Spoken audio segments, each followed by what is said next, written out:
Hello everyone, nice to be back with you. I recently lost somebody that I loved dearly, and it was very sudden, and it's taken me a while to get to even making this video for you. And I was thinking about what is death? What is the trauma that grief brings? Trauma sits in our bodies. And so there's a few things I thought I'd point out to you just to be aware of. What death isn't, and this is as far as I believe, death is not, they're in a better place.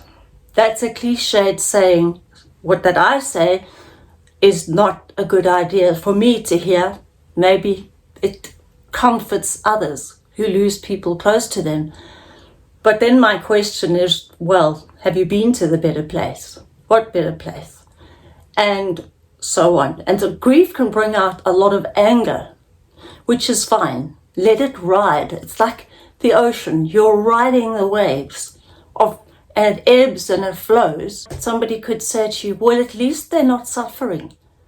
Imagine saying that to a person who loses a baby just like that. There are these cliched sayings which I really don't believe are very helpful to those who are grieving. And I've been very fortunate that my friends and my loved ones have not said that to me. It was my brother, and he was a best friend. He was, sounds silly to say father figure, but he was. You'd have to know my background to understand that. And most of all, he was like a soulmate.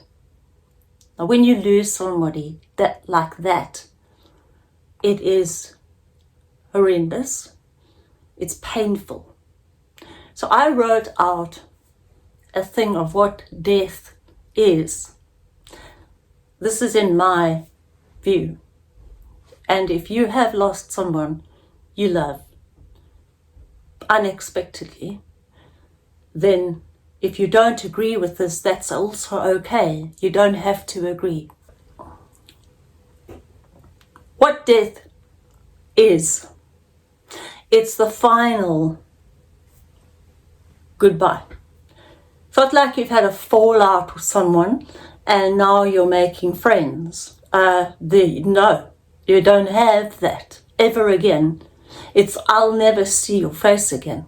I'll never hear your voice again. I will never ever touch your hand or look into your eyes again.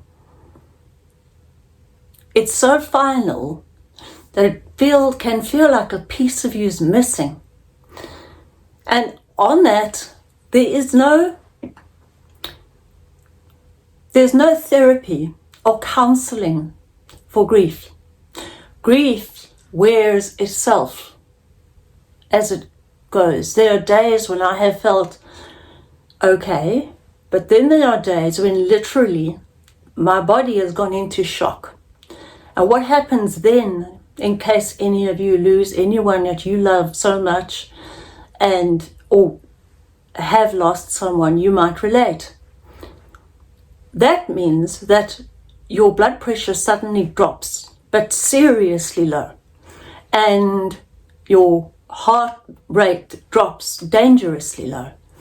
And I found the way to lift it, and that's shock. And then you feel like you're shaking.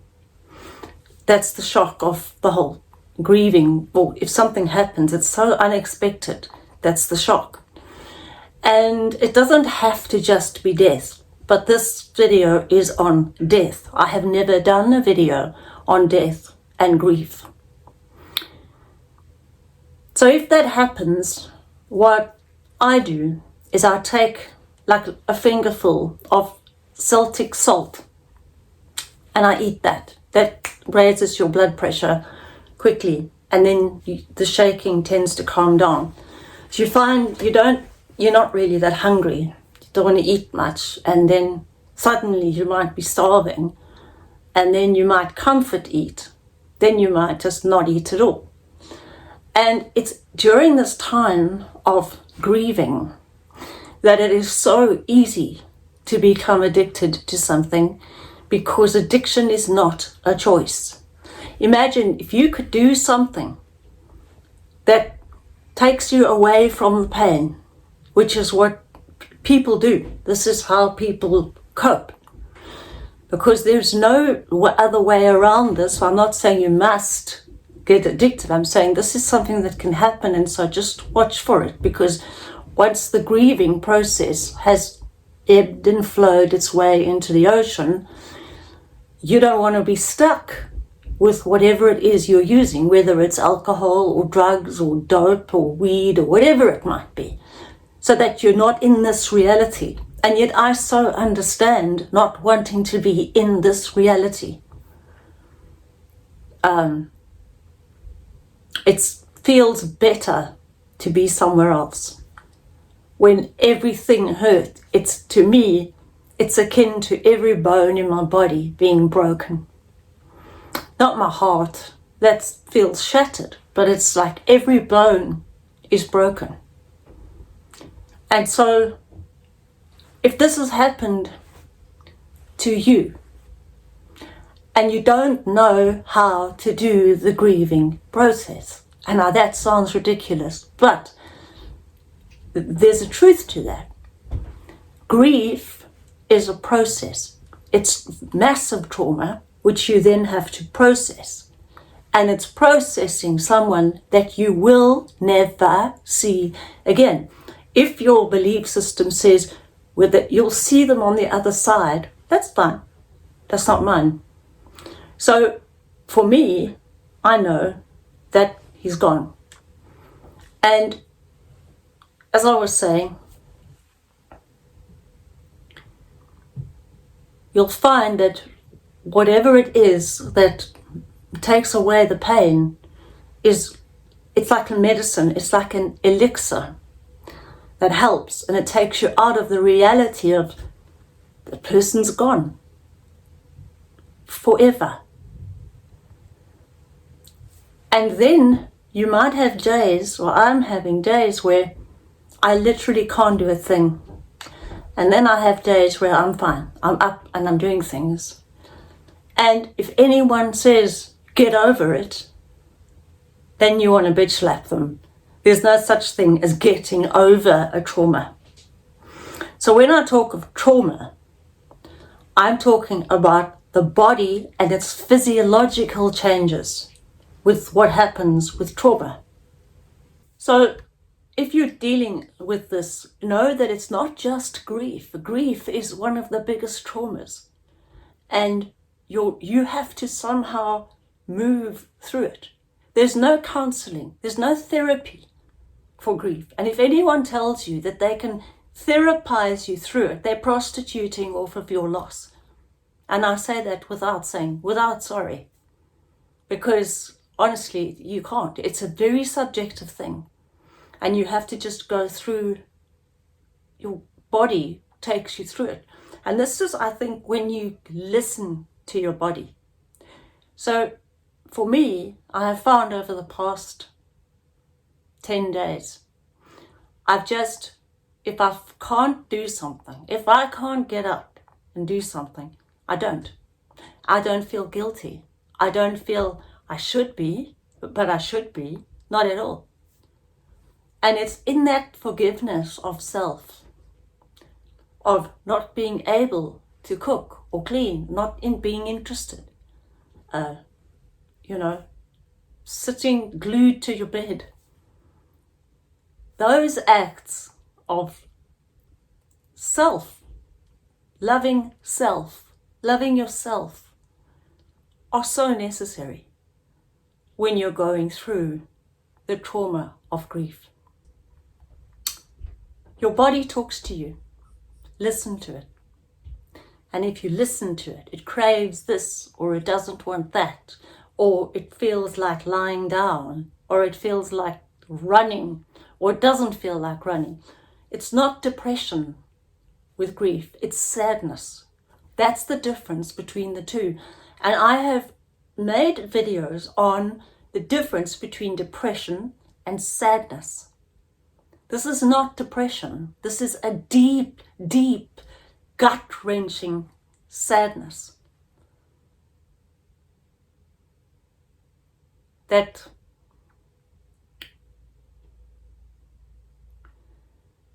I guess there's no pill, there's no cure. It has to just ride itself out like the waves on the ocean. And so I thought I would cover grief just slightly, as I've never done it before. And if any of you guys are grieving, my heart is with you. And just, I cannot give anyone advice on grief, same as nobody can give me advice on grief. It's very nice to be consoled by people that love you. That's beautiful. But more than that, not even antidepressants will help you, because it's a sadness. But if you have mental illness and you have this grief on top of it, you must watch that your mind doesn't just start dissociating. If it does, it's not the end of the world, but it's important to just let your doctor know how you're coping with it all. And if you've turned to alcohol to numb the pain, to me, so what? For a couple of weeks or so, if that's what does it, that's what does it. But just watch that you don't keep on. You try and just pull back. And that's hard. It's hard. But it's necessary. Because I do think finally the incredible deep pain of grief does ease. But that person that you love will always be in your heart. You know, that the memory of them, not the person, sorry. There is no person anymore. There is no body, there is no mind. The person's gone. And that finality is hectic. So my heart goes out to any of you if you are grieving, if you are suffering with trauma in any form, then you have my deepest love. And yeah,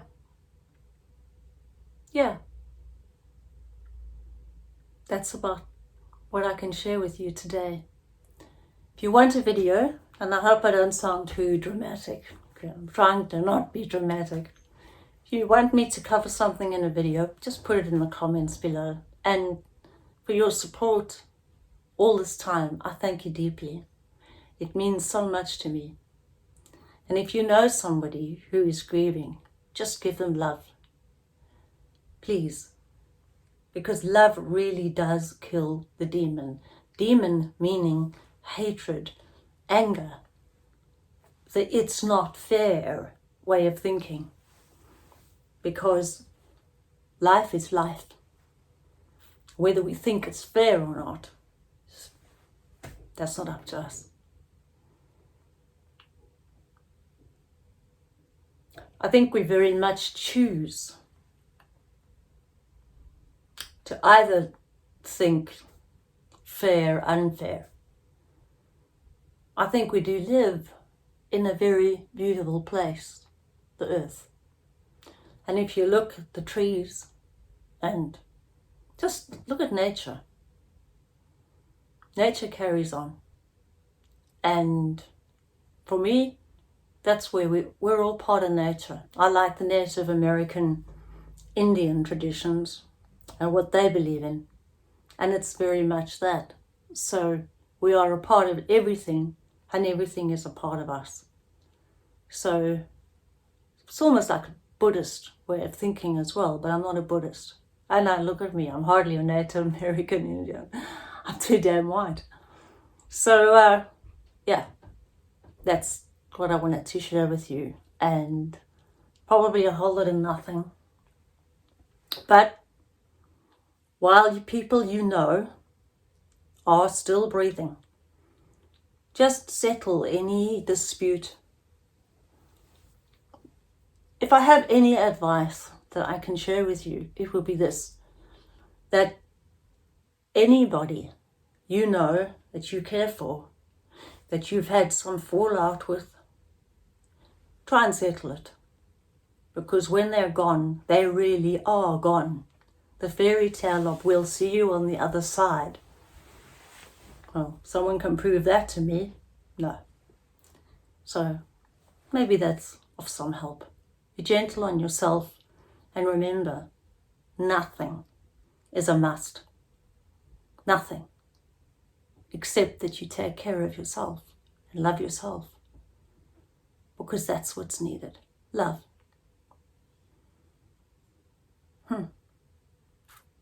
So you kind of go from the death back into life. There's a death inside of you that happens when someone dies. And I'm rambling. I'm going to say goodbye to you now. Thanks for watching, and let me know if you need anything. I love you all dearly. Very, very much I do. And I'll be back with you soon.